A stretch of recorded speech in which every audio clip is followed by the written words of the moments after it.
Right, are we ready? Let's do it. Okay.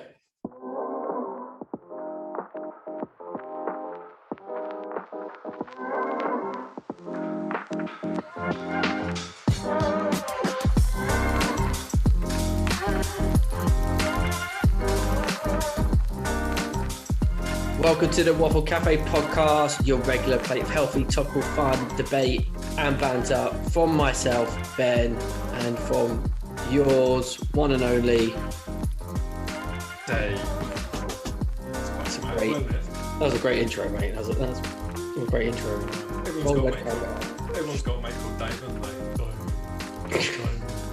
It's one of those things that, like, if there's ever something wrong or someone needs to be blamed at fault, blame it on Dave. No, don't do that. I'm getting enough trouble at home as it is. Don't need more. I'll tell you what though, right? My background is obviously a teacher. I rarely come across a Dave or a David. Well, hang on, but do you remember our year group at school? How many there was in There was our loads. year group? There was quite a few. There was 5 and there was 3 in my class. There was 3 of us. So how did they call you by surnames to separate you in your class? I think one was David because he was quite well to do. Did you have David Green in your class? Yeah, and I had a David Green in my class. Yeah. Oh, yes. So there you go. And there was 2 David Greens, and then there was me and Dave Gonzalez. Oh my God, remember the names? Yeah. Well, we spent like 5 years of our life with them, so yeah, there was 5. So, but yeah, that's interesting. But I think this type of thing happens though, that stuff comes around. It's like fashion; they come around in circles, don't they? So what's fashionable then is not fashionable now, and obviously you get people called all sorts, especially celebrities, don't they? They call their kids all sorts now. It's too boring to be called Dave or Ben. I was going to say, so is Dave is not on trend at the moment? Clearly not, but you never know. Give it another 10, 20 years, it might be back with a bang. Yeah, I mean, I had a few sessions today. I did come across a little Ben in a nursery class. So that we are popping around everywhere, so randomly. But I tell you what, I'm not going to say the full name of this child, okay? Because obviously it's that bad. But I did teach a share Chardonnay. Okay. So you could only imagine the night of conception what they did. A little bit of drinking.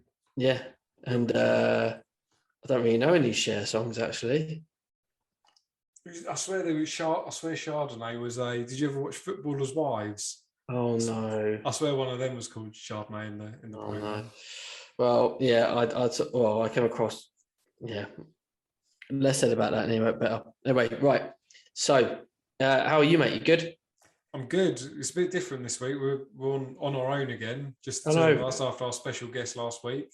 I know we've lost. It's like Take That. We've lost Robbie. Was Robbie ever a big loss? Sorry, Tom. I'm joking.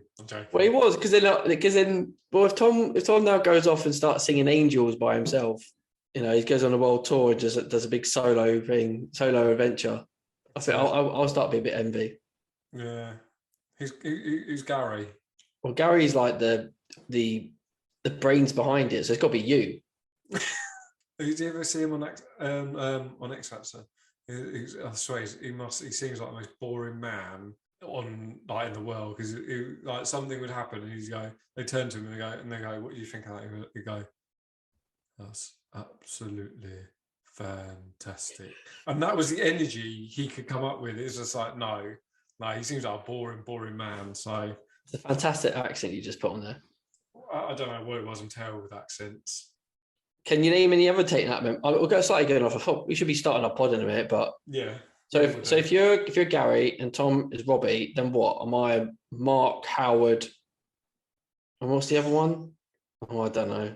I don't know who the other one is, but I know that Mark Howard. No, you're not him, because he was he looked all weak and feeble and pathetic. Well, there was 2 of them that never sang, so yeah, that's definitely not me, because I talk too much. Anyway, shall we begin? Yes, let's get on to our first topic. Cool.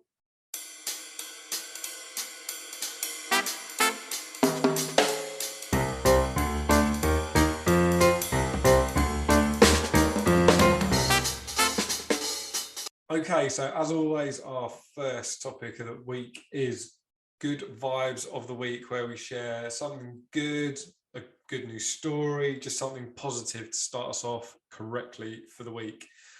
Who's going first? I'll go first. Go on then. I'll go first. Let's hear it. It's quite weird actually, because when I and maybe this is the theory, when like people have a theory of your tech devices listening in to what you're doing.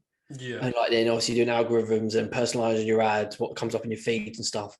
Because I typed this in a couple of weeks ago when I did my notes, and then literally a few days later, because my little boy loves watching like marble runs on YouTube and stuff, and every advert was this company, and I was thinking, have YouTube listened in, or have I been hacked by YouTube on my laptop and they're reading my notes? No, they definitely do. They definitely do, because you can have that conversation in a room.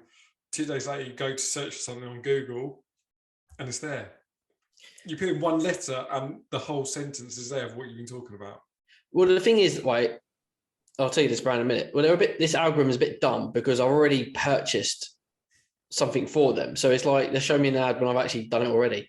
But and I'm going to name drop my website. Oh, here we go. because I got the chance to review them, and then I actually then bought something off them. So the company's called Treedom, and if you've obviously watched YouTube lately, you might have come across their adverts on there. So Treedom is a company where you can buy trees and plants, and then what they do is that they plant them in countries around the world to help villages and communities with farming.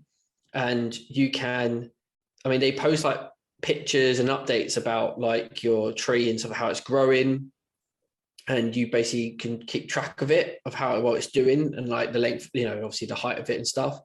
And the whole idea is that it obviously provides fruits and food, and obviously harvest from these trees, and the farmers who do this will then obviously use the fruit and food obviously to feed and sell on, and obviously they just replant. And basically it's just like a social enterprise investment that you can just go and buy like trees and bushes and stuff. And I got asked to, because I was doing like a little eco section one night in Appellant, and they got in touch with me and they gave me like a free gift one, which I felt a little bit bad about at the time. I actually said to them, look, because it's like a social enterprise, I don't mind paying for it. But they said, oh, no, have a gift voucher one. So I bought like a cacao tree, and then because I really enjoyed like the project, I went and bought another one, and you can name your tree. So I named the tree after my little boy. So I've got I think I've got a mango tree and a cacao tree growing. I think one's in Kenya and the other one's in Ghana, and you can just obviously keep track of it. And what's really good actually is that you can see how much CO2 it's absorbing, and then obviously then it gives you comparisons of like how much CO2 that would be in comparison to like a family car and stuff like that. And I just think it's really, really good. It's not, you wouldn't think it's like expensive. Like my cacao tree was like 15 euros. It's in euros. So you start there, and then obviously you can like buy like gifts for people. So if you're like as a birthday present, you can like buy them a tree that obviously it's being planted somewhere else in the world. So I just think it's a really good, I think it's just a great project. So Treedom.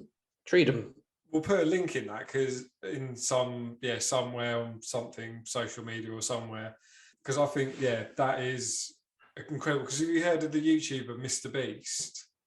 Yeah, you like it. You love him actually, didn't you? I think he's very clever. He's very clever. But he did Team Trees, and that was getting people to plant like 100 million trees all over the world, and people would like do. I think he was doing something like $1 would plant one tree, but it'd be like really tiny one, and they plant it forever. And I can't remember how much he raised, but then he did another one which was Team Seas, and that was for every dollar they would remove like a pound of plastic from the ocean. But stuff like that is it's just so good, and obviously so good for the environment. It's little things like that will have the difference going on further down the line, because obviously deforestation and all that type of stuff just goes on, and people don't replant the trees. And as long as, if they're in for like food and that kind of stuff, I'm guessing they'll be protected, won't they? And they won't be able to be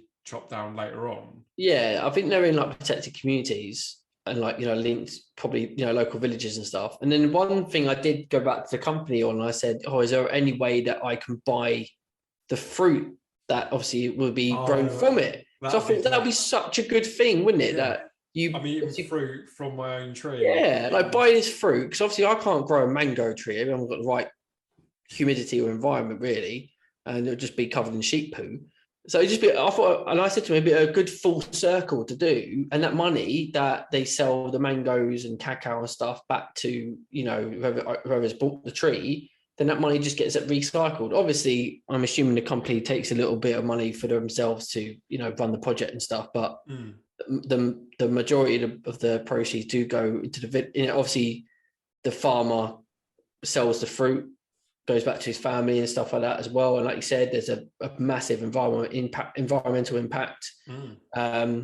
So there's a lot of pros to that brand and company. So what size? So the tree, obviously, and how often you get the updates? So like the two trees that you've got, like what stage of their life are they at? Are they like tiny, or are they like No, I've had them for a couple of years now. Oh, okay.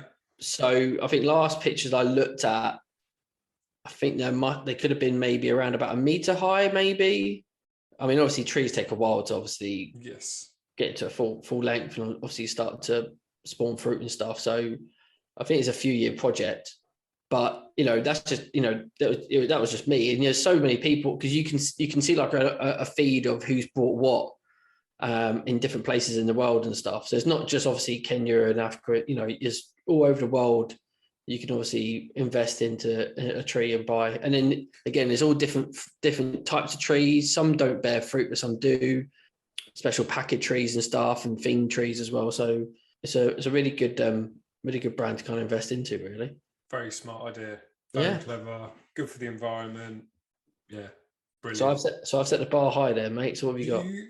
You've set the bar very high. So I feel really bad with mine. Would you do this? Would you do pick up a plastic bottle and just put in a bin? Well, it's still good. It's still a good vibe, mate. It's still a good deed. Well, it's not really. It's not a good deed on my part. So my good vibe of the week is it's good customer service that I've experienced this week from two companies. So Hannah ordered a smartwatch from Samsung. It's a Samsung watch. So from Samsung, but we actually bought it through John Lewis. So they are known for their good customer service. But they can be obviously a bit more expensive. But when you buy electronics and stuff like TVs and stuff, you get the extra like 5-year guarantee.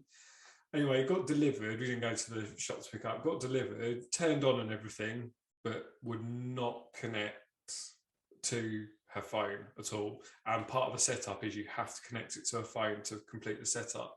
So I did the online chat with Samsung rather than calling. Well, I looked online, obviously IT. I looked online, did everything I could think of.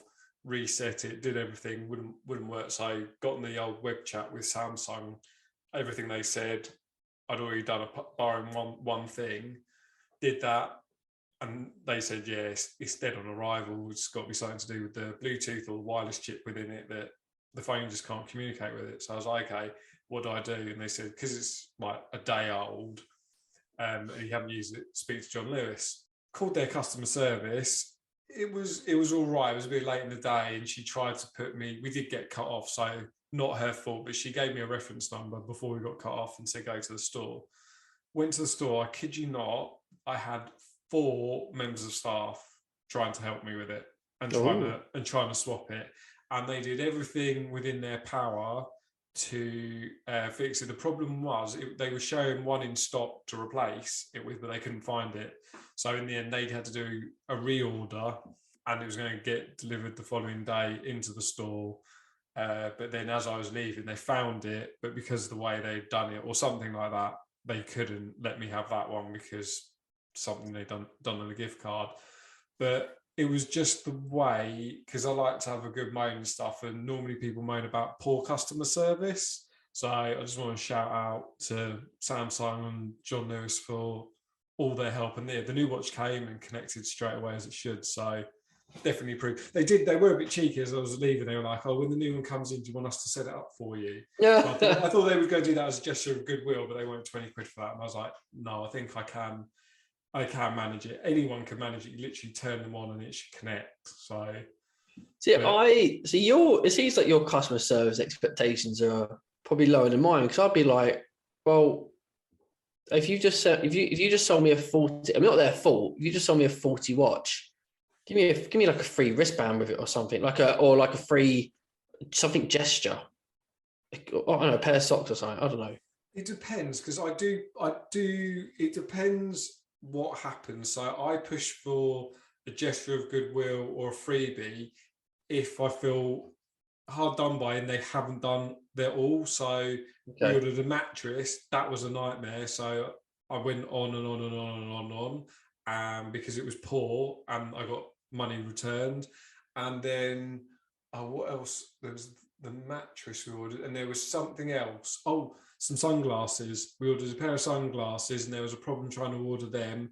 And it went on for months and months and months. And in the end, they said, okay, here are the original sunglasses you ordered, pick another pair for free. So we got 3 pairs of sunglasses out of it. So if John, because John Lewis did everything in their power and they were very, very helpful and they were apologetic. I had 4 members of staff trying to help me with the same problem. Be it, I wasn't there an hour before the shop closed, so it was pretty dead, so they had the time. But that's why I didn't question anything or try and get anything back, because there was no need. They were doing everything possible. So, yeah. Did you say there was 2 shout out? Oh no, that was your double shout out, wasn't it? Yeah, Samsung the chat before, because I don't know if you've ever called up for a problem, you have to speak to them on the phone. Yeah. And it takes, because the chat took about an hour and a half, but I did it while like at work. So I was doing other work and they'd take a little bit to reply. Whereas if you're on the phone for an hour and a half and they're saying, do this, do that, you can literally read it, do this, do whatever you're trying to do to fix it, and keep an eye and do other stuff. So I like those web chats rather than being on the phone. Yeah, I feel like I'm quite committed when I'm like ringing up customer service or web chat and that. Like, I remember when we used to live, we getting Virgin Media installed or something like that, and they didn't put something on our, like a discount thing on our bill. So I rang up and I was like, I spent 3 hours on the phone, and every time, and she goes, I have to put you on hold. Every time she came back, she goes, are you still there? I said, yeah, I ain't going nowhere. I ended up hoping you hung up. Yeah, I said, I haven't done nothing wrong, because they were supposed to put something on our, like a discount thing on our bill, and they hadn't. And she's like, oh, thanks for waiting. And at the end, she goes, you've got some effort there waiting. I said, well, again, I haven't done nothing wrong. We're going nowhere. I'll just wait here, watch TV as you sort this out. You know what I mean? So, yeah, customer service, man, it does go a long way, doesn't it? Because that'll pull you back to John Lewis again at some point, won't it? Exactly, repeat customers. Whereas the mattress to Vacate, even though we got money off, you're not going to order from them again because of the problems we had. And it's a shame that some industries you have to get forced to it. Like I think it was yourself. We had a really bad experience with British Airways. Oh yes, yeah. And like, if I wanted to go back to London, it'd either be British Airways. You could do EasyJet or Aer Lingus here. I don't really want to do EasyJet. Aer Lingus would probably be the better one, but British Airways, I would avoid that.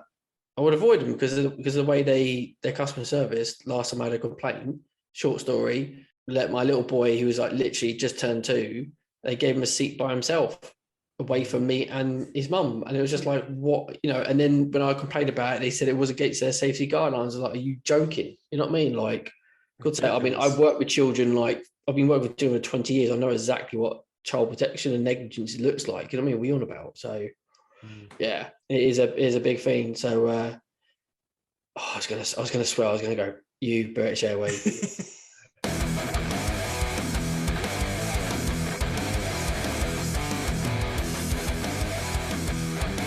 Next up, gripe of the week. It's our time to moan, to groan, and just share our annoyance with anything that has irked us the week. Or do you know what? If we've held a grudge over the years, this is the time to bring it out.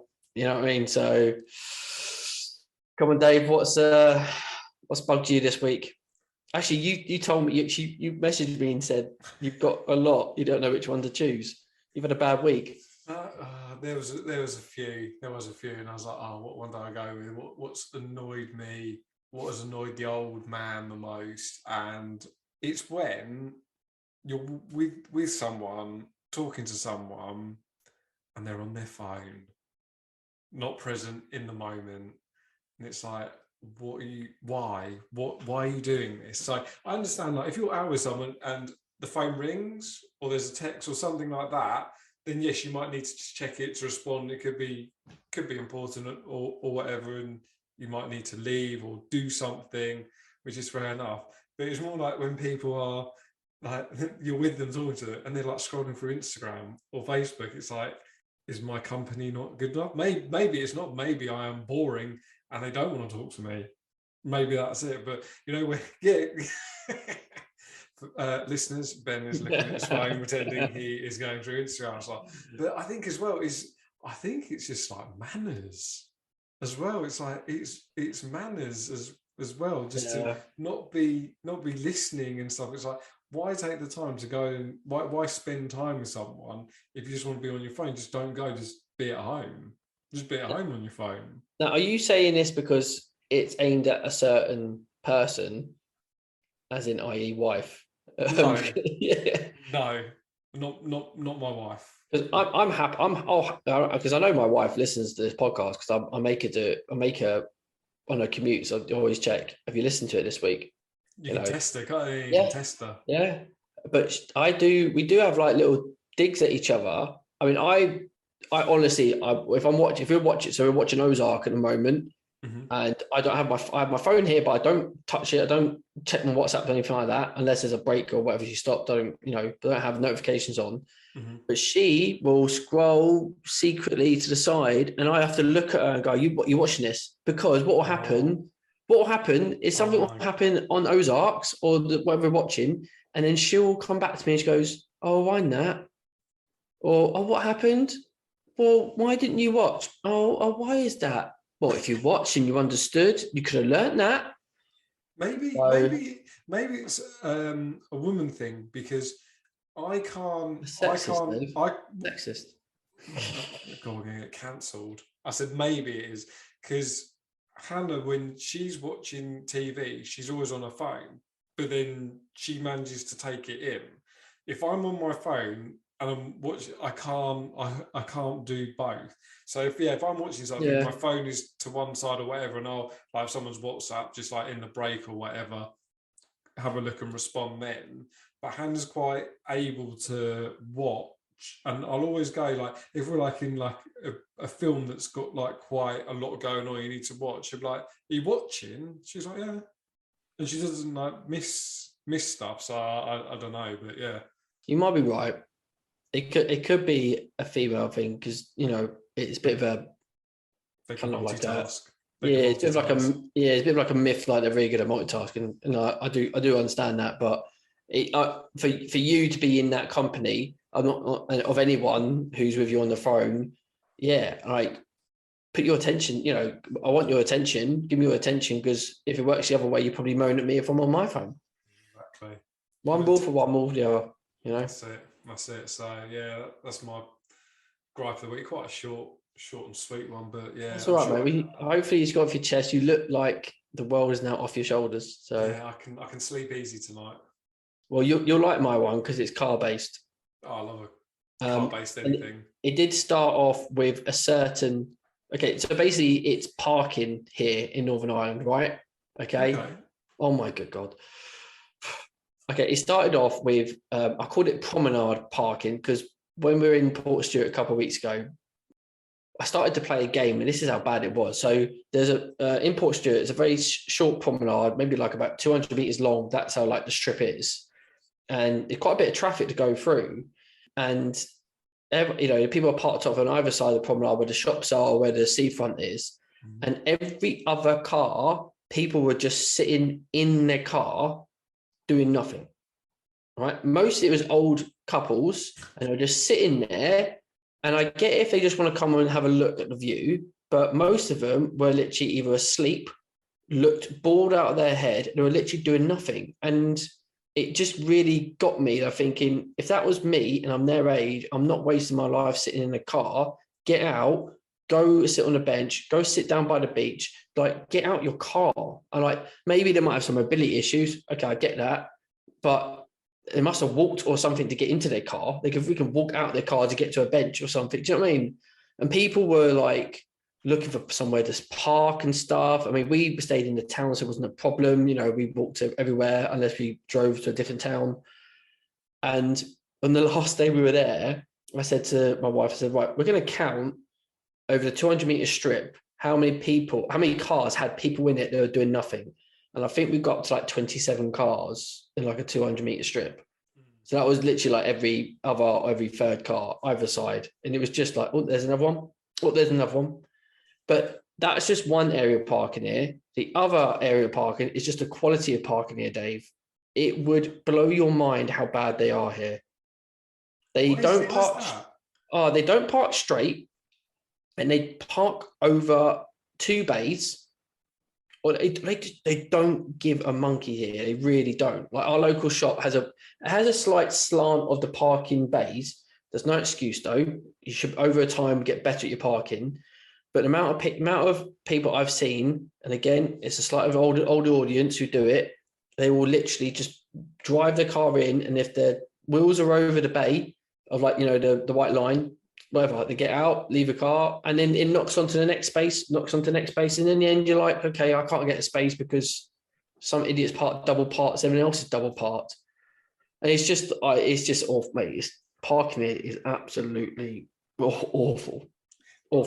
I'm laughing at the first one because I think normally obviously you do see it like where there's views and seasides and stuff. Where my grandparents lived down in Bristol, it had that type of thing, and it would be that they would just, because I think they just drive there, sit in their car, and just no, my grandparents didn't. We would go down there, and then they would take us out to the beach and that kind of stuff. But I remember seeing those type of people in their cars, and they even have a picnic, and they'd be sitting in the car looking at the sea, eating their sandwiches. But the older generation, they do have like they get set in their ways, and it's like, oh yeah, it's Wednesday, it's tripping the car to the beach day or whatever, and for them it's like, I don't know, it's like they want to have a day out type thing. But as you said, then they're taking up that bay for someone else, but obviously they got mobility issues and that type of stuff.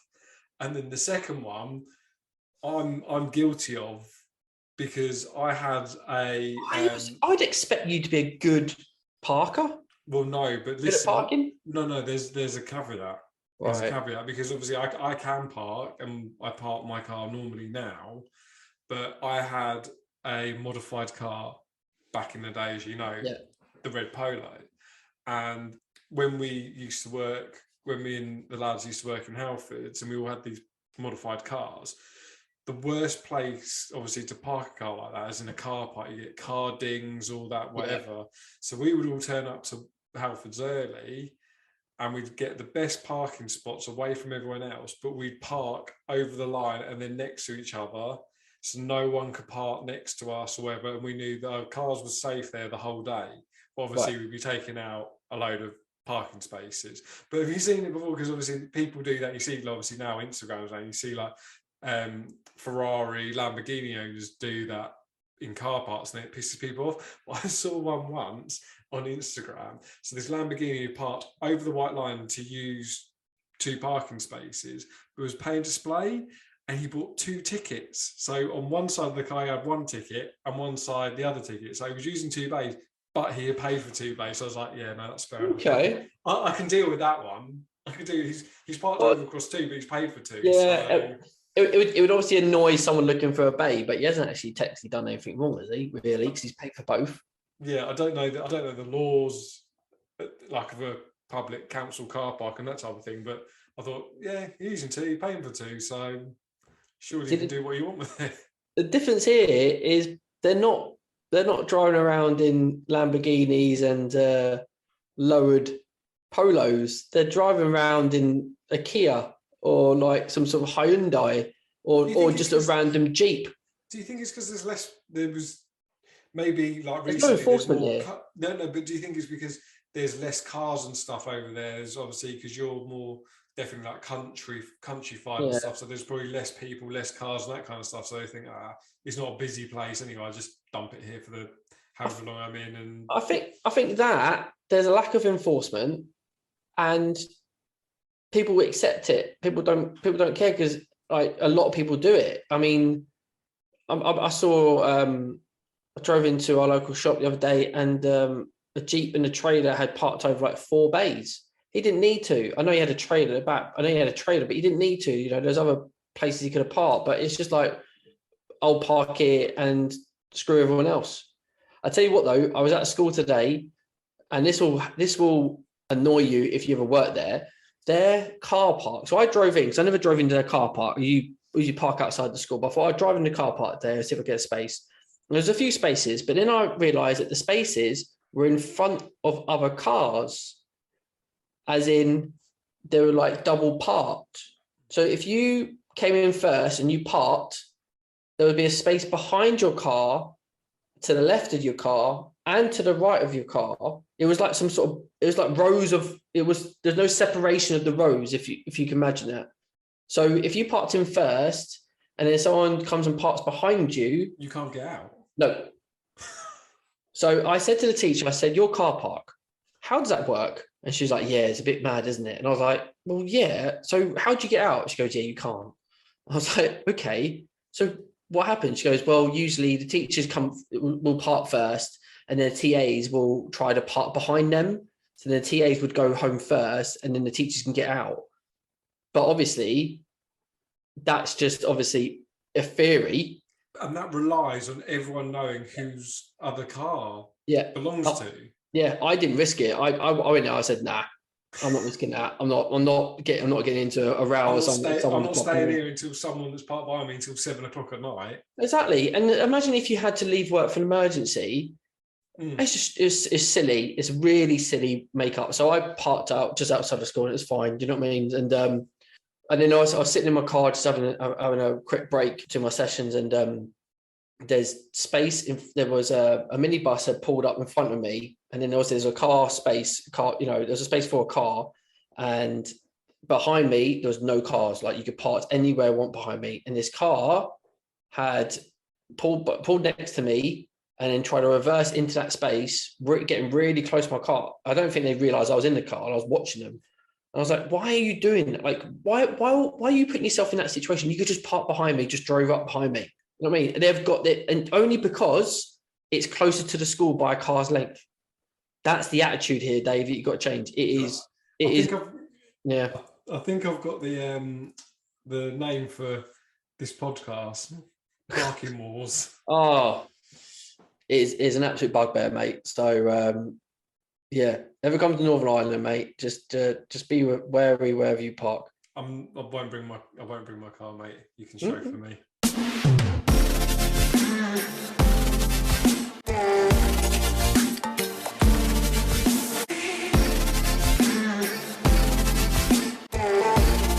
Okay, over to Tuneage of the Week, where we recommend what we've been listening to, or even just a song that we've liked from the past, an album, anything you like, just something for your ears that we add to our Spotify playlist. So if there's you want to know what we've been speaking about in other episodes, obviously go back and listen to them, and then go onto our link tree to listen to get the Spotify playlist and have a listen.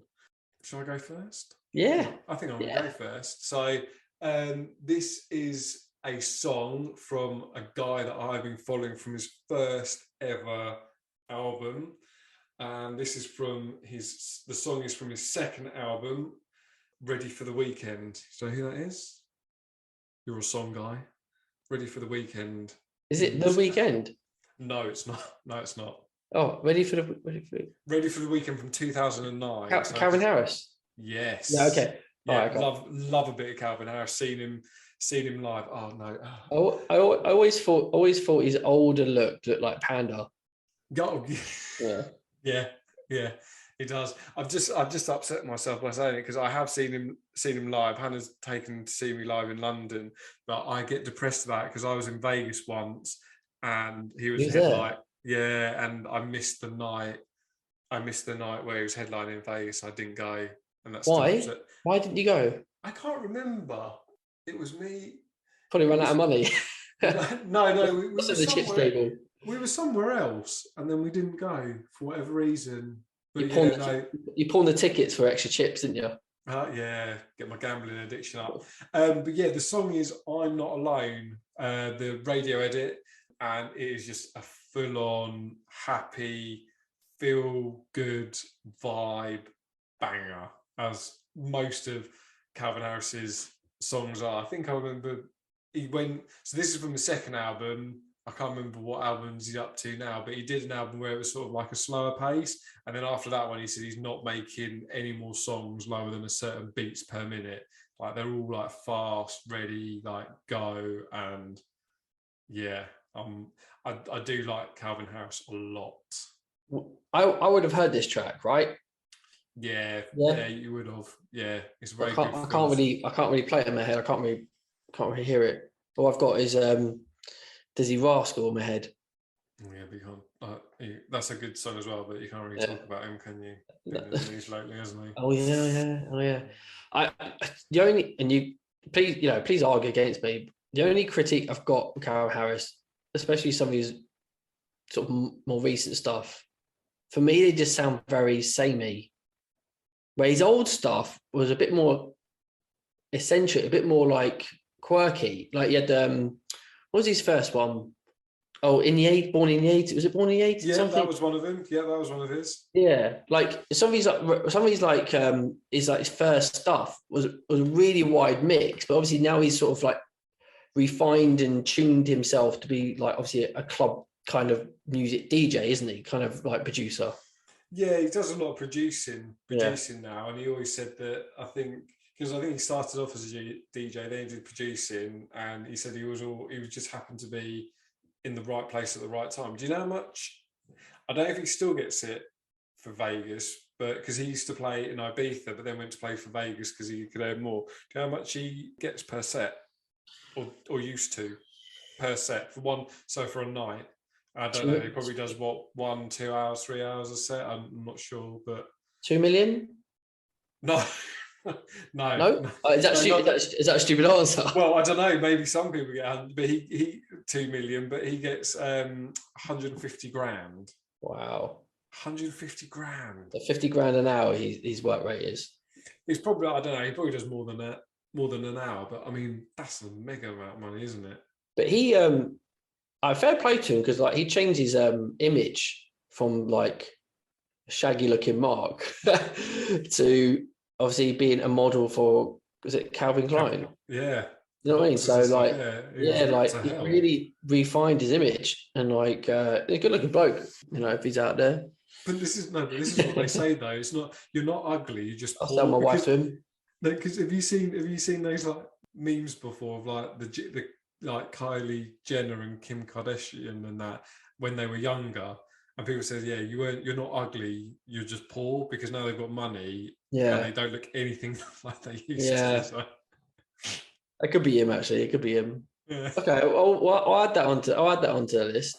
I've also gone for a track, but my track's like 10 minutes long. Oh, it's not like Michael Jackson or something, is it? No, not at all. Have you heard of the group M83? No. Now, if I played a couple of their tracks for you, you would have gone, oh yeah, because one of their tracks, Midnight City, gets used for Made in Chelsea. Oh, Midnight City. What are you implying that I watch Made in Chelsea? No, but I'm guessing Hannah probably has sometimes Made in Chelsea. No, okay. No, well, their opening track is Midnight City, M83, and I have seen them live. But I didn't really appreciate them at the time. I just started getting into them, and it was just a chance to go see them, so I did. I would love to see them now, but they're kind of disbanded. It's only just a producer left. It's like a French guy, and he's liked a couple of my Instagram posts. That was a bit of a fanboy kind of thing. So when so you could do like the Spotify share songs. Yeah. I did that a couple of times, and he like did the heart like, and I was like, yeah. So yeah, one of their tracks. It's quite a long name. It's called. Sorry, I've actually written down because it's actually that long. Lower your eyelids to die with the sun. So it's quite poetic, but it's a beautiful electronic synth track. It's like 10 minutes long, but and you would have heard it because it's probably been used for a few like adverts or like trailers and stuff, but it's pure uplifting. It's like a soundtrack to your life song, and it's so atmospheric, and it like builds up to quite a climatic kind of electronic piece. And it honestly, if you like, if you just wanted to chill out and need a bit of like inspiration, just lay down, close your eyes, and just allow this song just listen to this song. It's that kind of track, and it's really good. And their album from it, which I've completely forgotten the name, all the tracks are like that. There's also and I'll put it in the blog. There's a live concert, or they do a live version of this, and the singer at the time has got a beautiful voice for it, and it's just, I'll be honest, sometimes I get a little bit, it sounds, you can laugh if you want, I sometimes get a little bit emotional over it because it's just so beautiful to listen to. Wow. I really like my music, but it's really like, you listen to it and you think, wow. So it's a song that I love listening to if you just need a little bit of uplifting. And it again, it's a perfect soundtrack to like a life or like a trailer. It's yeah. So is it like quite chill then? Bit chill, or if you can lie down to it and listen to it, is it sort of? But it's not a chilled as in like you can fall asleep to it. It's like it's a chilled as in like an inspiration chill. Mm-hmm. If you know what I mean, like if you not like a pick me up, but if you just kind of just want to like go off somewhere in your mind and just sort of like be inspired and just sort of like, and again, it's not mellowed out because it does get quite climatic. I wish I could play it, but obviously, we'll get sued if we played it. I'll send you a link after, actually. But you're going to add it to the. Oh yeah. I'll add the actual track, but then also add the concert as well because it's But again, I'm like yourself, where you said you're a bit gutted you couldn't see Calvin Harris in Vegas. I'm slightly gutted. I did see them, but I didn't appreciate what I was actually seeing at the time. Mm-hmm. But now, because obviously they sort of disbanded, it's only one guy anymore, and he just produces. I won't probably get to see him. So, no. Yeah. But they also did you ever see the film Oblivion with Tom Cruise? I know the name. Sci-fi film. Yeah. They did the whole score they did the whole soundtrack of that. So if you ever see that film, that's the kind of music like they kind of do. But again, yeah, if you just watch Made in Chelsea, which I sometimes get forced to there, they do the score there. But yeah, so they'll both be on our Spotify playlist.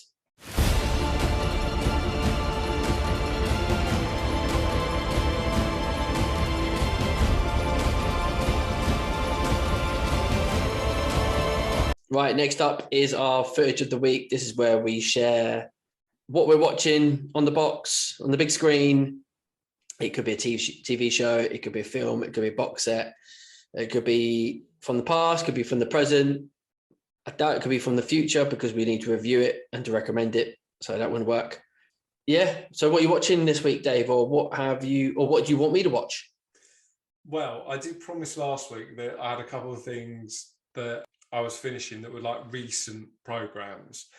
But then this popped into my head and I was like, I need to recommend this. So next week, I promise I have something up to date and current that you can watch. But this week, I've actually checked for the first time. You can actually go and watch this from season 1 on Amazon Prime if you have it. So am I going to guess this? Can I guess it? I like guessing. Okay, what can I give you? Right, so it aired first in June 2002 and ended in 2008. Okay. It ran over 5 seasons, 60 episodes. It is American. Right. And it was set and produced in... I thought you said you did some research. I did do some research. I'm just trying to find where it is because I've got other stuff written. oh god, no, I'm gonna get the pronunciation wrong, sound really stupid. I know how to say this, but I can't read it off the screen. Out. It's Maryland, Baltimore, Baltimore, Maryland. Maryland, Yeah, Baltimore. Yeah, yeah, is where it's set and produced. I Do you think I want one know. I think I know it. go on? Do you want one of the actors? Is it The Wire? It is The Wire. You're so good. Yes. Get it all the time. So have you seen it? Yeah. I start again. It's one of those where I gave it a first go, did get into it, gave it a second go, and I've done it twice, I think. Oh wow! Yeah. Again, Yeah. I think was it Homeland. You said you've done. You did it twice. Because actually, one of the things, one of my notes is that it said during its original run, the series received only average ratings and never won any major television awards. But it's now considered one of the greatest television series of all time. So, like you, maybe people didn't get into it the first time around. I need to age a bit for people to get into it. I can see why though, because there are. I remember watching the second season, thinking I'm not overly enjoying this, because that's when the story goes to like, the dockyards, don't they? And then it comes back into like the street and stuff. But sorry, it's your recommendation. So go on. So what is it about, Dave? What is it about? Right. So it's actually written by a former police reporter. And yeah, it was premiered in 2002. The idea started out as a police drama loosely based on the experiences that the police reporter had seen and a former homicide detective. Yeah, it introduces a different institution of the city and its relationships to law enforcement each season. So like you were saying, so it started off in illegal drug trade, then it went to the port system, then the city government, bureaucracy, education schools, and then the print news medium. So it pretty much travels and shows you all different dodgy areas of the city and how different criminals, like different levels of criminals, yeah, make their money and like bribery and all stuff like that. And yeah, one of the big names in it, obviously going back to 2002, is Idris Elba. Yeah. He's got an all-star cast, but I think What was his character's name? It was on top of my head though. What was his character's name? Oh, he had a really good character's name as well, didn't he? Oh, it's gone. I'm sorry.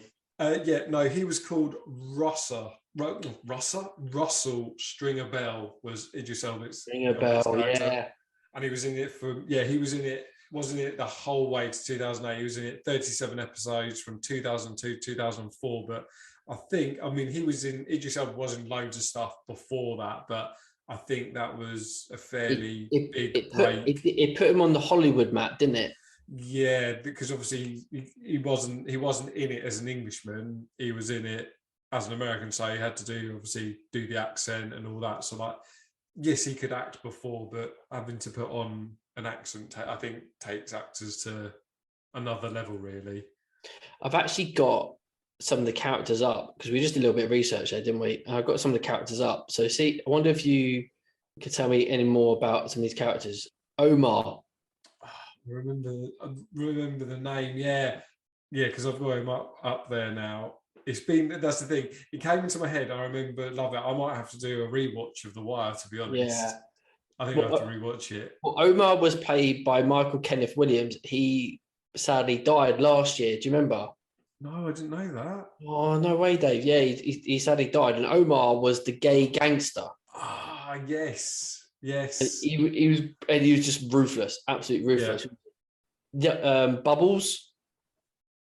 Who was Bubbles? He was the homeless guy. I thought you've seen this. I have seen this. It's ages ago. It literally came into my head the other day, and I was like, "Oh my god, I remember loving that so much." So maybe I should rewatch stuff before recommending this. I've got a bit more information on it, but this is just a reason to watch it again, isn't it? Yeah, it was such a brilliant program. I remember at the time, and just sort of how all like the gangs and stuff like that, because that's like so far removed from the life that we grew up in. That it's almost like sort of like it's brutal, an eye opener, and it's like, wow, does stuff like that actually happen? It's probably, yeah. I Honestly, that's a great recommendation, mate. Because yeah, it's grimy, grimy, Yeah. very grimy. So, what have you got then? I've got something slightly similar in terms of a cop drama, but mine is very violent, very brutal. Oh dear. And it was a spin-off from a movie, because there's been a couple of movies made on it, and they weren't really successful at all. It's Marvel funded, Marvel backed, Marvel based, and it's available on Disney. It stars John. Hopefully, I can never say his name right. John Bernthal. He is in The Walking Dead. He was in Fury, and he was in Sicario as a bit of a cameo. He's popped up for quite a few other places as well. It's The Punisher. No, I've not heard of it. Well, I think that silence there just dropped the climax there, didn't it, Dave? Well, yeah, but tell. I mean, I haven't got Disney Plus, so I won't be able to watch it. But yeah, for right, have you heard of The Punisher? Have you heard of the films of The Punisher? No. Right, so he's not really much. He's not a superhero, but he's a Marvel character, and basically he's a bit of an R-rated character because the story is he's a bit of a mercenary, ex-soldier, and his wife, his family gets killed by an assassin or by a hitman, and he basically goes off on a big rampage and kills everyone to find out who did it. But it is ultra violent. So if you're a bit squeamish for like blood and violence, it's not for you. But it's raw. It's really good. I mean, there's 2 seasons, and then they got cut, which is a shame. But the first season is just brilliant, really, really good. The second season dies a little bit. I think maybe that's why it didn't get sort of carried on. But the first season is really worth watching. I can't remember how many episodes there is. I should have done a little bit more research, but I don't want to give away the actual story. But there's a scene right at the end where John Bernthal gets this guy's face, and there's a mirror that's been cracked. Right, so think of all like the mirror's been shard and cracked, right? And he gets his face, pins it against the mirror, and then scrapes his face all the way down the mirror. Nice. And basically you hear like the shreds and the rips and the tears. It's like I remember watching that thing going, oh, that's uncomfortable to watch. And do you know what I mean? And it's from Marvel. And it sort of came out with I don't know if you've ever seen like Daredevil, is it the Golden Fist, Luke Cage, Jessica Jones, those kind of side Marvel kind of superheroes. I'm assuming you didn't really watch those. They're available on Netflix, but now obviously they've lost it over to Disney, so it's all available on Disney. Yep. And they did this big crossover called The Defenders. The Punisher wasn't really included in that, but he does pop up in what I think the Daredevil season. He pops up in that. It's a bit of a crossover, but yeah, man, yeah. If you really want an R-rated, violent box set to watch, I know I'm not. I sound a bit nutty about that, but yeah, it's good, man. Season 1, good. I think I could be able to give it a watch because I think it looks like it's also on Amazon Prime. So okay. I haven't seen the films really. One of the films has John Travolta in. I wouldn't mind watching them, but yeah, I wouldn't mind watching. I only watched season 1 once. I need to watch it again, to be fair. So yeah, I think it's brilliant, man. It's good.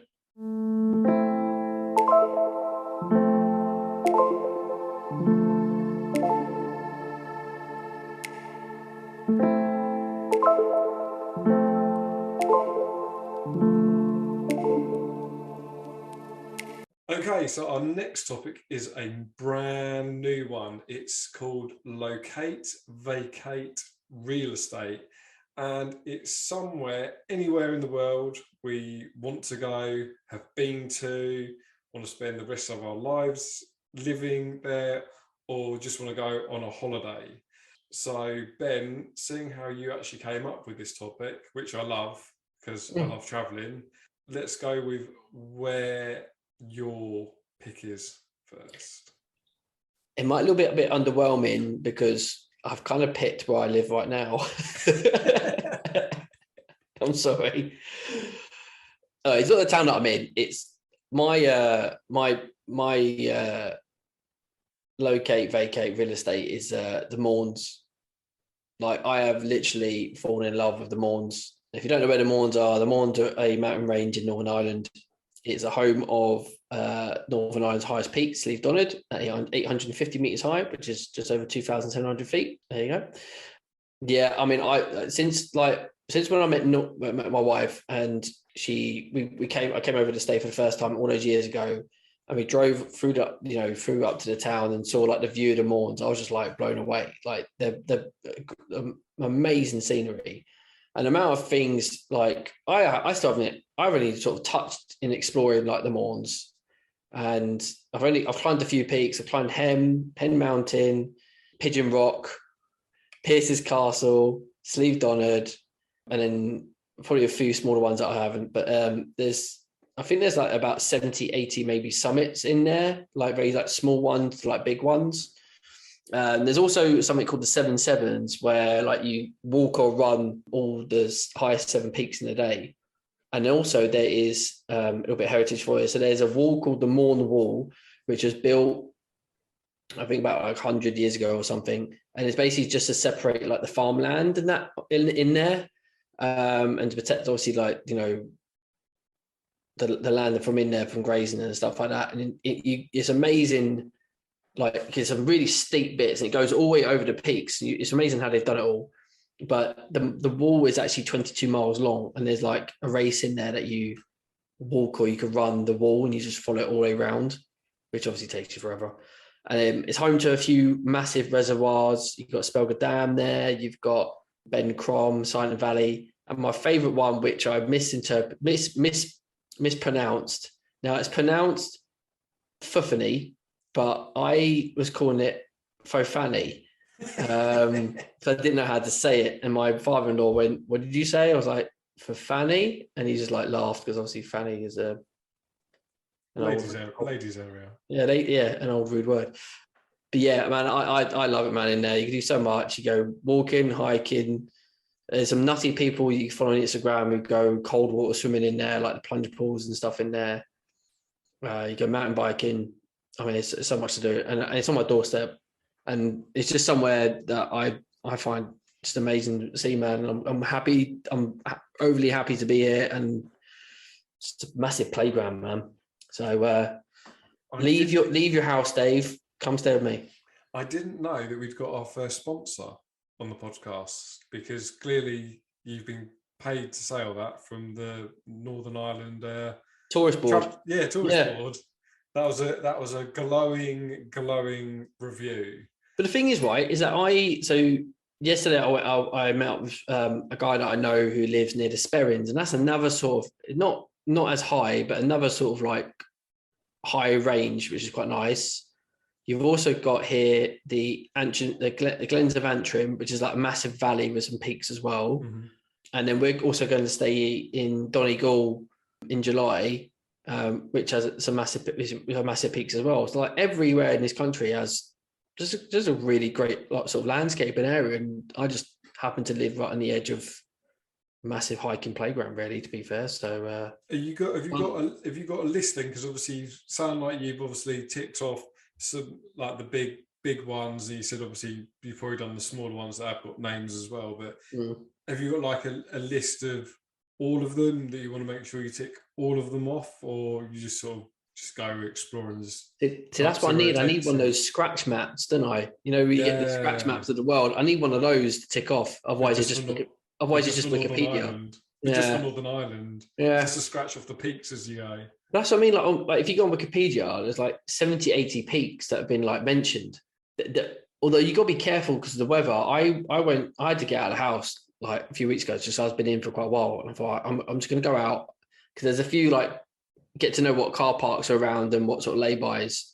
And I didn't know which one I was actually going up. I found out it was called Millbeg, and it was a sort of a peak just on the side of this valley, and it was really windy. So I went up, and it was quite steep, and I thought I'd got to the summit, but it was a false summit. and it went up again. But Oh, the wind was literally nearly blowing me over. And I was like, I'm on my own. I'm not risking this. But the view back down to the other side, you can see like, what could you see? I think it was the back of, there was like there's a peak called Durran, and I don't know. There's some peaks that have some real hard names to say because I just can't pronounce them. I do want to do. There's one called Sleeve Binyan, which has two peaks. They're called two tours, and I think there's like a waterfall that comes off one of them as well, which is quite nice. And there's I went to the Annalong Valley I think just before Christmas or just after Christmas, and there's a cave that you can actually go through the mountain that peeks you out the other side. oh wow. Yeah, I ain't doing that. Also, okay, last thing I'm going to share, and then it's yours, all right? But when me and Tom walked up Steve Donald the other day, and he mentioned about that 78-year-old who also walked up, he told me the story behind. So there was a climb / peak called the Devil's Coach Road, where it's a very, very steep section of boulders. You have to kind of clamber over and it gets very tight. But then you get up to like a little plateau and it overlooks like the valley. It's really cool. And the reason why it's called Devil's Coach Road is that because they used to smuggle alcohol across the Irish Sea, and they used to smuggle it across the Mourne Mountains and then obviously into Ireland and then obviously sell it on. But then customs started to know about this route and would hide in the Mourne Mountains, wait for them to come across, because the path that they used is now called the brandy pad, because obviously brandy is what they used to smuggle across. Yep. So what customs used to do is basically, if they catch them, they used to take the barrels, hike them up to Devil's Coach Road, and then roll them down. So then obviously all the barrels and the brandy would just smash open and be wasted.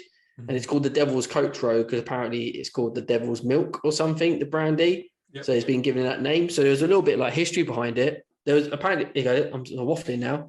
There was a plane crash on the side of Sleeve Donard sort of last century where the fuselage is still there. You can go see the fuselage. I'm not too sure where it is. Yeah. So there's loads of like little pockets of stuff. This was really, really cool. So, and there's like pilgrim walks that are quite famous that you walk through and stuff like that. So it's literally, there's so much, man. There's so much. So I'm very, very, very privileged to be here. But the thing is though, if I told everyone to locate here, it'd get too busy. So everyone would just stay away. Well, I think you've given them enough information they don't need to visit, really. No, it says rubbish. It's well polluted. And if teaching doesn't work out, you can go and get a job with the tourist board. Oh, yeah. Yeah, definitely. Right, well, where would you like me to relocate, Dave? Where would you like me to go visit in the world? Well, relocate to somewhere I've never been. But it's okay. Just a blind move.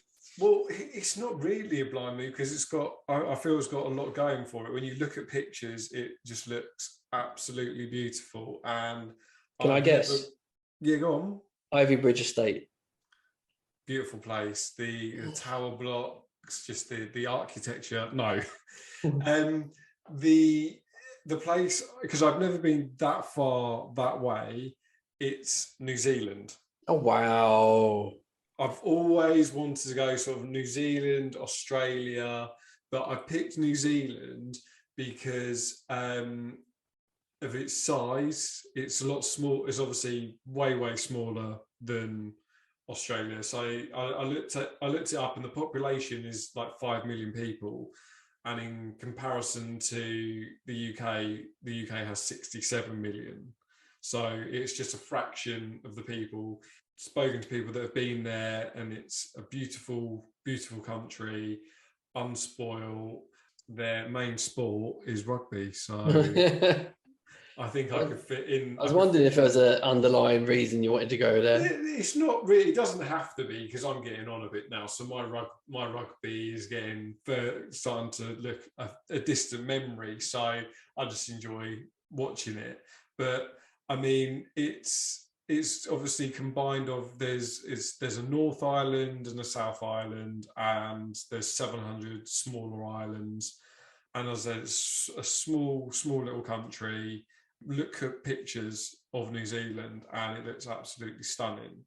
And then I think I could locate there because I've always wanted to visit Australia, but obviously that's a lot bigger and do like not the Great. I was going to say the Grand Canyon. And that's what's the Is it red? Is it Red Rock or something? No. So it's not the Grand Canyon though, because obviously I've been there. The Outback. No, what's the where you go Great Barrier Reef. swim? Great Barrier Reef is what I'm Yeah, trying that's to think not. of. Yeah, it's well different to the Great. Yeah.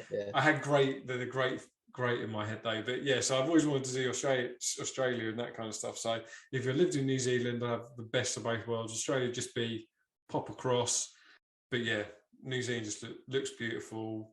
Not a lot of people. Looking at it, it's probably like it's quite mountainous and stuff like that. So it's probably got sort of like the walks and stuff that you're talking about that you've got there and stuff, and lakes and whatnot. Well, my wife has that. My wife's been there. She travelled like she went. We're on a break. No, we did when I first met my wife. She kind of took a little bit of time travelling, and I waited for her, which was quite romantic. But she went that way, and she went to Australia, went to New Zealand, and she said New Zealand was beautiful, and she walked. Is it the St. Joseph Glacier? Oh, the St. Francis Glacier. Someone's going to be shouting out. Maybe if she's listening to that, she'll be shouting out the radio. But you can, because obviously the glacier moves, but you can take a tour guide, little tour walk into the glacier, and obviously get your ice boots on with the spikes and stuff like that. And obviously it's big for like whale watching and stuff like that as well. Obviously, because the routes that they take. And I think the only thing you just got to watch out for there, mate, is just earthquakes, haven't you? They had a big earthquake in Christchurch a few years ago. Do you remember? Yes, yeah. They've got a lot of history as well. They've got a lot of history, but another reason why I picked New Zealand over Australia is because obviously everything in Australia wants to kill you. Yeah. All their animals are highly dangerous, and they can just wander into your house. You're like check shoes and stuff before putting them on, and I'm not about that life, I don't think. So yeah, there's another reason. I think my wife said that you'd have to always check like the porch. I think the way she said that used to be like a huntsman spider, which are literally the size of your palm, just literally hanging around. And yeah, man, I'm with you, man. Like, I love going to Australia, but like, yeah, you'd just be on edge. You'll be on edge all the time, wouldn't you? I mean, I'm not scared of spiders or that. Like, obviously, if you get a spider in the house, clear that out or whatever. But one size of your hand that can do some damage. No, yeah, I'm not about that. So yeah, my vacate real estate is New Zealand. Dave wants to be a Kiwi, an All Black. Oh yeah, imagine that. That's got some prestige behind it, isn't it? I think for the pod, I think you need to do the hacker now, don't you? Well, if we were videoing this, then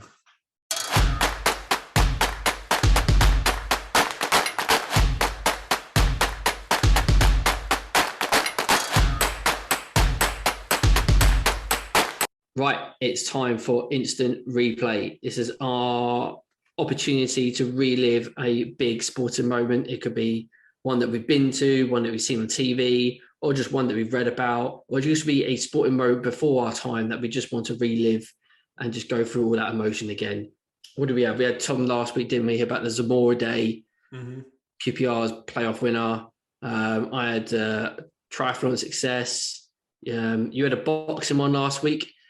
Actually, I know I said that you should go first in this one, but I've actually got a boxing one this week, actually, Dave. Oh, go on then. Yeah. And it's kind of linked to Tyson Fury from last week. It is probably the best live fight that I've ever seen. I'm not a massive boxing fan, but I just remembered at the time I got my family over with the flat that we used to live in London, and we all stayed up to watch it. It was the Anthony Joshua Vladimir Klitschko fight. Oh well, yeah. That was. I know people criticise maybe Klitschko was slightly past his prime and stuff like that, but it was. What I liked about it, they were both very respectful about each other. They both wanted to beat each other, but they were so respectful, especially after the fight as well. But they left it all out in the ring, and it went to 11th round knockout, and so you got your money's worth. Seeing like literally a full fight, and I just thought it was a brilliant fight to watch. I just remember we were all sort of cheering on. And I never sort of really felt that about a boxing match before. I used to watch like Do you remember like Frank Bruno and Lennox Lewis used to be on like ITV boxing like back in the day? Yeah. You know, they were quite good fights to watch, like Nigel Benn and Chris Eubank and those kind of like old boxing stuff. And it just like, I felt like it was a bit of a throwback to that because it was just everything was left out. And I know Joshua has the entourage with him, and I don't know. Would you say Joshua was a showman, Dave? I mean, I think he's a showman in terms of, well, I think when he comes out to the ring and stuff, but I think in like normal life, personal life, I think he is quite withheld. I think he's quite humble. Yeah, I think he does come. Yeah. He does have a bit of humility about him. I do think he's a bit humble, isn't he? You know, because you've got people like, I mean, I as I said last week, I like Tyson Fury. I like what he's about. I like his story about coming back and stuff like that. But he's quite, in terms of like when you see him, the way he dresses and stuff, it's like bright. Like I've got this, like Conor McGregor in MMA. It's like big, showy, and that kind of stuff. But Anthony Joshua, when he puts stuff on like social media and stuff, it's sort of like him just in the gym working out type stuff. And he is, and when he's been interviewed and stuff, he's quite actually, like, for a massive guy, kind of like softly spoken, and like you said, like quite respectful. And Klitschko, is the same, very respectful and that kind of stuff, which personally I prefer.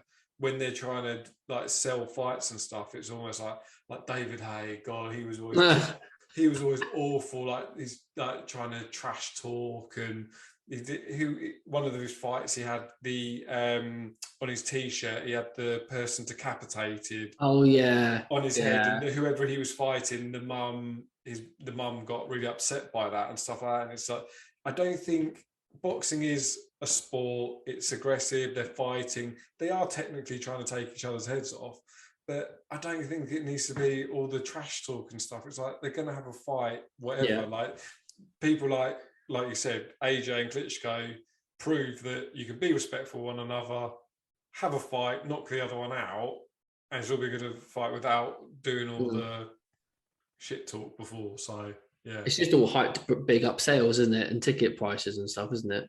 Yeah, but if they're good, if it's two good fighters, then they're always going to sell the fights out anyway. I don't think, for me personally, I don't think the trash talk and the stuff sells a fight if they're two good boxers going toe to toe anyway. Yeah. So I like I said, that was just one fight that it kind of did live up to a pay-per-view, and it was quite sort of satisfying. Sort of watching kind of, I don't like, again, I'm not a massive box fan, and it can be quite brutal to watch, you know, two people like beat each other up, even if they got padded gloves. I mean, but getting hit by one of those, it's going to kill you. But for them, it's just like a little tickle.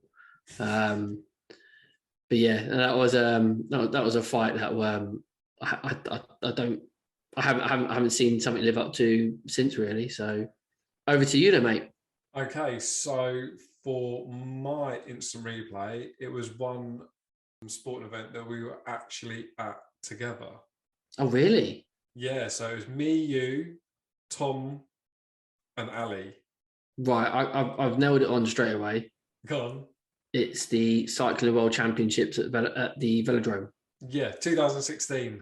Yes. 2016. So do you remember, it was actually the year before, in 2015, that we actually rode round it. Oh, right, did we? I remember riding about. I didn't know it was a year before. Yeah, okay, yeah. Yeah, I looked back to double check, and apparently it was the year before we actually rode round it. And I think doing that before seeing the World Championships, you actually appreciate the effort they're putting out, because for anyone that hasn't done it, so like a normal road bike, when you're cycling, you can coast.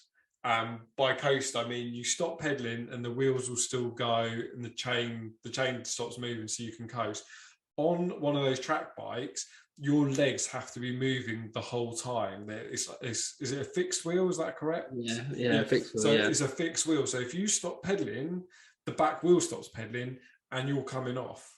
So there's no coasting, and the effort they're putting through. And when they're going high up round the top, the level of work, even though obviously the momentum kind of takes you up to the top, there's still a lot of effort that they're putting in to get up there. And some of these races, the number of laps and obviously the kilometers that they have to put in was incredible. And being there that night, the heat inside there, wasn't it? It's so hot. Obviously, they're going to be in lycra and that kind of stuff anyway, so they're not going to be cold. But the effort they're putting in that hot environment, roof closed, lights, all those people, is just so warm in there. So do you remember like the steepness of that banking? Because I remember because we got let off at the end, didn't we? It was a taster session, and in the last 10 minutes, the guy goes, "Okay, I've taught you some of the skills. You can go off and go do your own thing." I was like, okay. And I remember seeing you went straight up high on the banking. And I was a little bit touchy about it because it was really steep. Because if you don't take enough speed on the banking, your pedal can actually clip the wood of the actual track if you're not too careful, which makes it even crazier how the pros can balance themselves so slowly if they're doing like, is it the keirin or the track sprint? No, the track sprint. I think that's what we went to see Jason Kenny. Is that your moment that you're trying to relive? Well, just the whole experience. The whole thing, yeah. Yeah, the whole experience of that night. And I think we did finish that World Track Championships as we had the most medals for that World Track Championships. Yeah. Great Britain did. But yeah, the banking at the top, because I just remember, when we got that 3:10 minutes at the top, I remember right at one end, there was like a sponsorship logo. And I was like, I'm going for it and I'm getting above that logo. So I'm right at the very top just to feel what it feels like. And when you're at the top, you do almost feel like you're sideways on. Yeah. And but that took so much effort for me to get up there.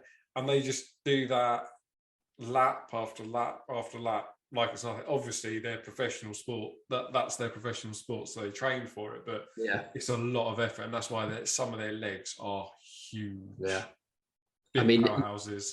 It was also coming off the banking and then going back down to the racing line. The first few times, it kind of jolted me because already, like the bike picked up speed because obviously you're coming down the banking, and you pick up speed really. It's not gradual. You pick up really, really quick, and you obviously have to match your cadence with obviously the speed, because obviously it's a fixed wheel. So if you're pushing slow, then the bike's going to want to go fast, and then when you're pedaling, and you're just going to be very unstable. So there's a lot of skill. There's a lot of skill in that. It's not just riding, strength, like you said, power and skill. Yeah, very technical. But it was good fun, and to obviously experience that, and then sit there and watch the professionals. I think that always gives you sort of like an appreciation of what they're doing and how hard it is. Yeah, I totally agree, mate. I came away thinking, I did look into seeing, because they went, now you have your taster, you can now do a level 1, because if you want to race track, you have to qualify your license, like for your levels. I did have a look, but then when it had the criteria, it said, right, some of the things you might learn in level 1 is that you have to pass level 1, you have to be within something like such stupid like 6 centimeters of the wheel in front. Wow. That's how close you have to be, because obviously it affects slipstream. Yeah. And I was like, no, I don't think you want to trust me behind your wheel. Taking people out left, right and centre. Exactly. It'll just be domino effect, to be fair.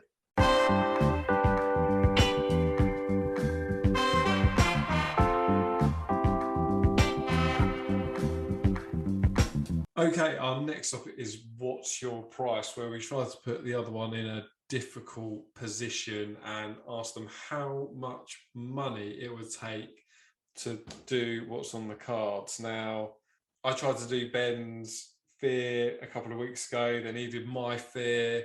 So I don't think this isn't going to be a fear for you. So I'm just going to get straight in on mine and not give you the opportunity to get to me just yet. And just remind everyone, we don't know any notes about any topic, so we don't know any about what the other person's come up with. So it is all very authentic responses and reactions. So mine is actually, you sent me something, and that gave me an idea. So what would be your price to go back to being 10 years old, but you know everything you know right now? So you're 10 years old, but you know everything you know right now. How much? I think the question behind that is, do I really want to do school, college, university again? Do you know what I mean?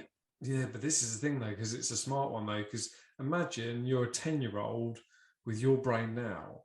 Do you think this is what people do? Go, oh yeah, I'd go back to being 10 years old if I know what I know now, because they think, oh yeah, I'd be like a millionaire easily to make that kind of money because I'd be so much clued up and advanced ahead of my years. I think that's what people try and think. So when they do it. Is it like a Back to the Future Part 2 question where he knows the results of the sport so he likes to go back to the past, put a bet on, so he makes money in the future? Is that kind of knowledge that I'm taking to my 10-year-old? No, I'm gonna know Champions League football results and stuff like that. No, because you're going back in. I don't think you're going back in time. You're just going back to being. I'm just going to turn 10 again, knowing. So I have to live in this world, present day, be a 10-year-old, but sort of like the business. I'm not business knowledge, but maybe just better knowledge of the world, how everything works, maybe how to get ahead. Is that what you're kind of saying? Well, yeah. Think about it, because you know everything. So you did. You went to uni, didn't you? So everything you learn at uni, whether you use it today or not, I don't know, but everything you learn at uni, you know at 10 years old. How smart and intelligent are you going to be for a 10-year-old? I'm not really smart and intelligent now, man. I don't know how much benefit is really going to make, really. But for a 10-year-old, you're going to look really smart. And final kind of terms and condition question. So I lose my family with this. I'm not like a 10-year-old and I become my son's brother. No. So what? So am I speaking that I didn't have my family? I'll just become a 10-year-old. Yeah. Okay. So I'll be like a single life. And I'll just go back to be a 10-year-old. Yeah. I'm just thinking. To be honest, I don't think it'd be a lot of money, because I don't have a lot of money now. I mean, I'm already budgeting for the summer because I don't really have any work in the summer, so I'm already budgeting. So it's not really going to take too much for me, mate, to kind of make that decision.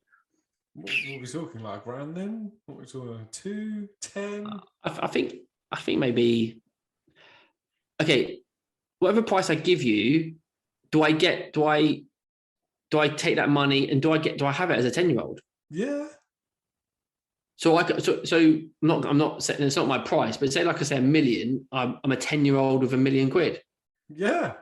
Well, then I'll just say, then I'll just go stupid. Then I'll just go, right, give me $1 billion.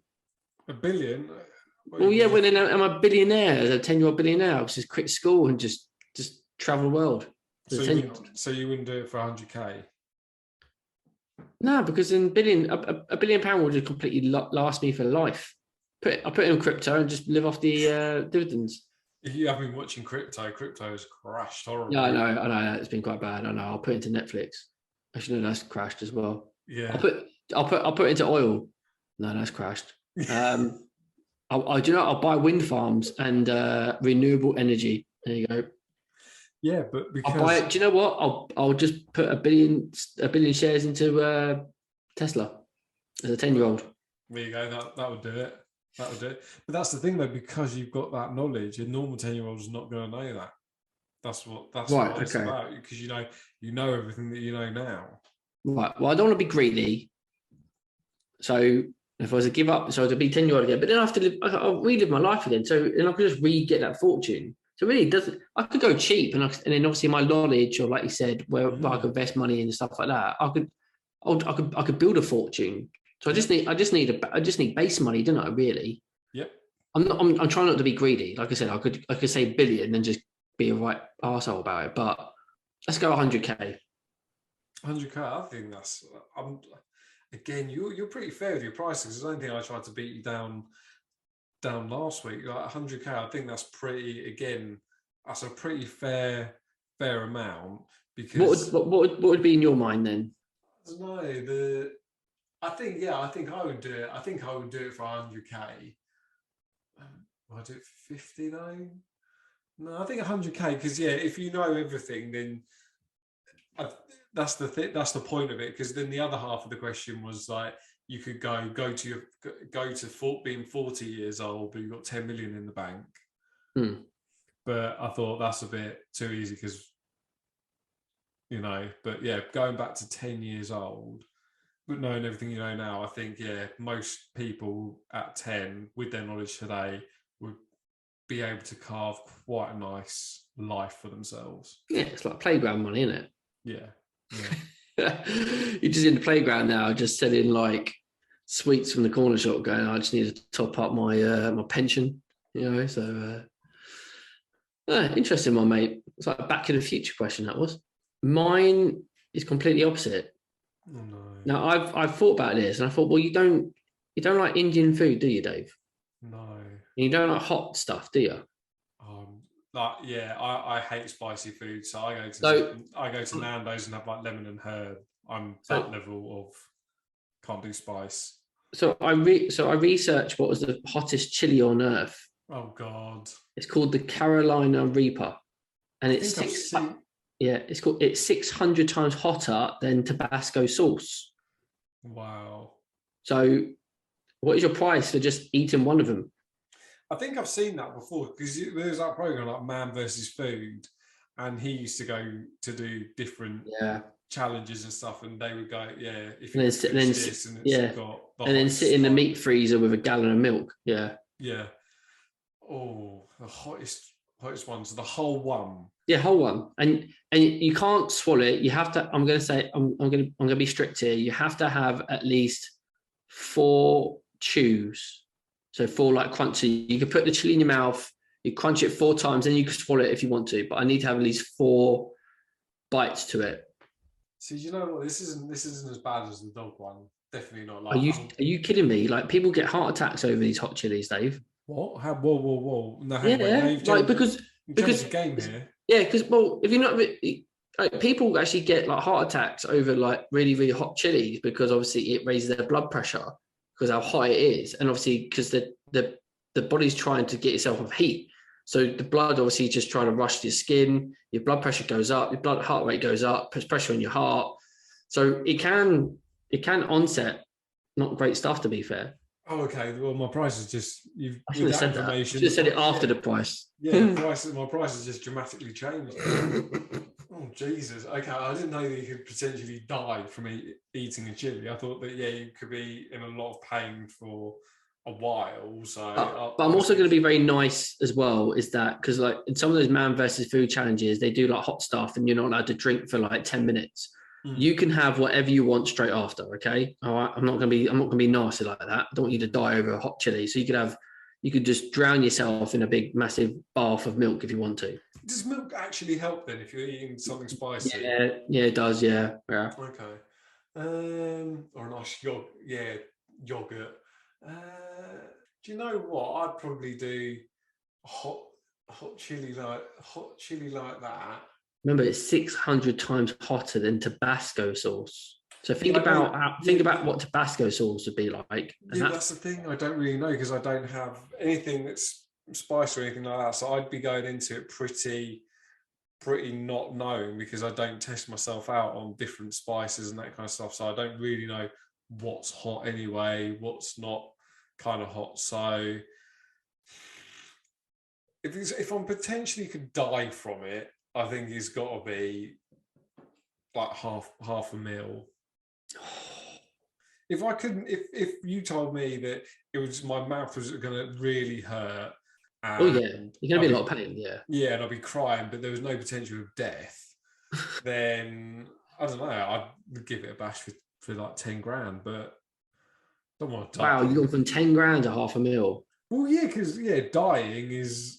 You've got to protect your loved ones, haven't you? That you leave behind. But if it's just going to be my mouth's going to hurt and I'll get over it, you just got to suck it up, really, haven't you?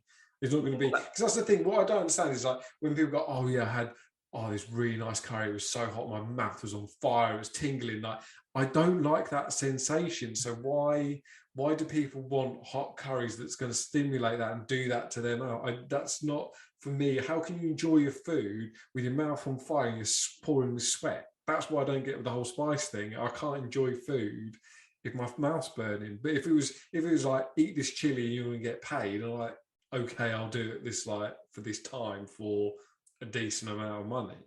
What about 250? 250 what? 250k. What, because of the potential of death? Well, you said 500, so I'm going to go half on that, 250k. It's not potential death. I'm just saying that some people have heart attacks on it. I don't know off the top of my head if I've ever seen anyone die of eating hot chili, but there is a slight potential because it is, you know. We should have done some research, like facts and figures, like percentage of people that have died eating hot chilies. I don't really want to give you those facts because then you really will be hard to haggle down. And I've been there with the dogs, so 250. No, I need to push it out a bit more than that again, because if I'm thinking if I do die, then obviously your family's got to be looked after. So no, I'd need a bit more than 250. 300.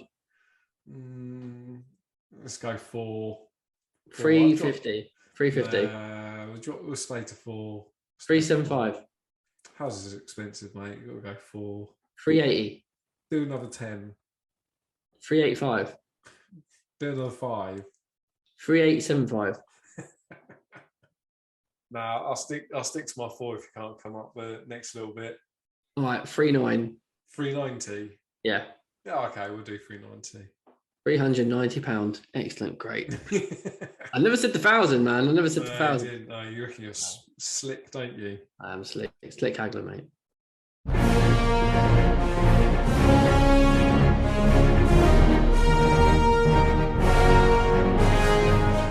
Okay, and our last topic of the week is Would You Rather? And this week, Ben has found us a good one. Oh, this is a funny one. And I think there's pros and cons on either side, really, doesn't it? So yeah, it's a height one. So audience, people at home, either whether you're big or small, consider this. Would you rather be 11 feet tall or 11 inches tall? It's a funny one because I think, as you said, like both are going to be really, really annoying. So I'm 6 foot. So some people say that's like pretty tall. I think it's pretty much average. I think they say 6 foot is pretty average for a man, but you can get everything off top shelves and stuff like that. You can walk through door frames. People that get to about 6'5", 6'7" have to kind of start ducking under stuff or hitting their head or that kind of stuff. And that must be really annoying because then you feel like, I wouldn't want to feel like enclosed or have to like hunched over all the time. But then I wouldn't want to be short and not be able to reach stuff. And then like imagine like in Tesco's and go, "Oh, sorry, mate, can you get that? I can't reach it off the top shelf." That's a bit embarrassing. But 11 foot tall is ridiculously tall. I mean, you wouldn't be able to. You'd literally probably have to walk around on your knees. Average ceilings are about 8 feet, aren't they? Yeah, so you'd have to have oversized house. You probably wouldn't have to go. I mean, you go Tesco's, so they got high ceilings, but as you're getting through the door of Tesco's, you probably have to crawl in. But then if you go the other end of the set, 11 inches tall, like you get stepped on. Wouldn't you? People wouldn't even see you. Like, you ever see that? Was that program, The Borrowers? Yeah. It'd be like that. It'd be like walking around like little mice. People would never see you. You'd have to have, and that side you'd have to have custom. You wouldn't be able to drive, anything like that. It's a tough one. See, you're looking at all the negatives. I'd be looking at the positives. Like, if you're 11 feet tall, if you go to like a gig or a sporting event, you can sit anywhere you want, mate, and you're going to see over people. I mean, you've sat at the front, you're going to pee a lot of people off behind you. Exactly. You can't sit anywhere you want. You'd have to be back row. Well, yeah, but I know, but you don't ever have to worry about sitting behind anyone and worry about seeing anything. You know what I mean? Like, people are going to be going, "Oh, mate, don't stand in front of me. But you'll never have that thought. You'd be like, I can see perfectly fine, absolutely perfectly fine. All right. Well, what if you're 11 foot tall? You've got to be at the back. You've got shit eyesight. So what? Say that again. What if okay, I'm 11 feet tall, so I've got to sit at the back because I don't annoy anyone. But what if I've got shit eyesight? You say you haven't got to worry. Maybe you need a front row seat because you've got poor eyesight. You can't sit at the front because you're going to block about 50,000 people's view behind you. Okay, that wasn't within the question, all right? You got perfect eyesight, okay? So let's just say you got perfect eyesight as 11 foot tall. Let's not add in additional needs on top of the additional need that we've just given someone. You still might want front row. You still might want front row, get right near the experience, but okay, all right, okay. Well, if you're 11 inches tall and you're at a gig, all right, you're not going to see anything, but you can sneak up on stage and hide behind something a bit bigger than you, and you can have a perfect seat for the gig because no one's going to see you. Backstage access. Exactly. You're a foot tall. Like 12 inches is a foot, isn't it? So you're literally a foot tall. You can literally sneak around everywhere. I'm thinking like you can sneak into shops and just, not have to, you can eat what you want. Like literally you can sneak everywhere. Although, like you said, the risk is that someone might think you're a big rat and just probably try to squash and hit you.